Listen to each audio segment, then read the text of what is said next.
Hey everybody, it's your main man E. And why am I wearing this collar around my neck?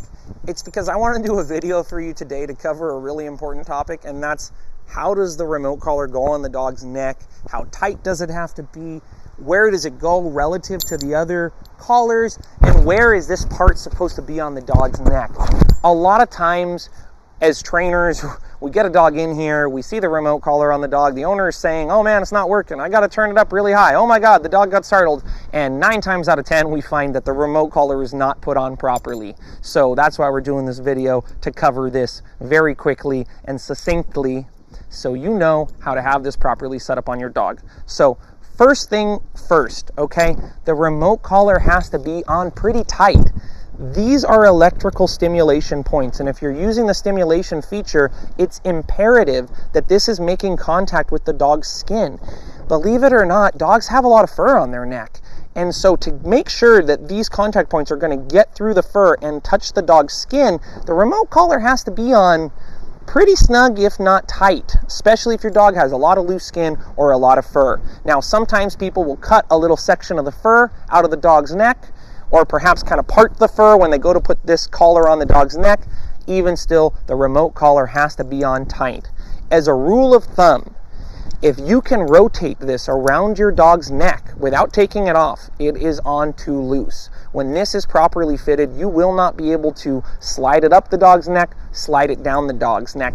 And that's really important and brings us to our next little point of concern, which is the placement. Okay, the remote collar on a basic level is a muscle stimulator device. So it needs to be on a muscle so it can actually stimulate that muscle. This muscle here in my neck, take this collar off, you can see this muscle's tight right here. This is the muscle, or a little bit up here, this is where we're gonna have it on the dog's neck. So it's touching this muscle here, and when it tightens their muscle, they're going to know, oh, the remote collar is active right now, my muscle is tightening. Oh, okay, I understand. If it's not on tight enough, what can happen, it can come down here to the vocal cords, it can move up here to the spinal cord. That's really not where we want the remote collar to be, because it's not going to work properly.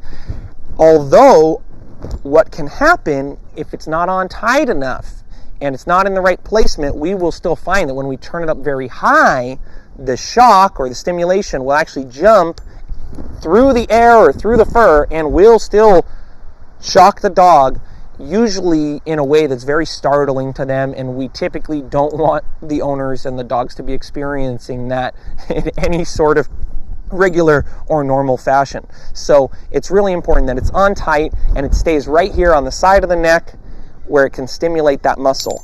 Now, the reason I had this other collar on is because this is really important. A lot of times there's some confusion around this. The remote collar needs to be lower than the dog's training collar that you're walking them with, okay? So if they have a leash on and you're tightening this leash, the leash should be attached to a collar that's up high on the dog's neck, and the remote collar should be a little bit lower than that.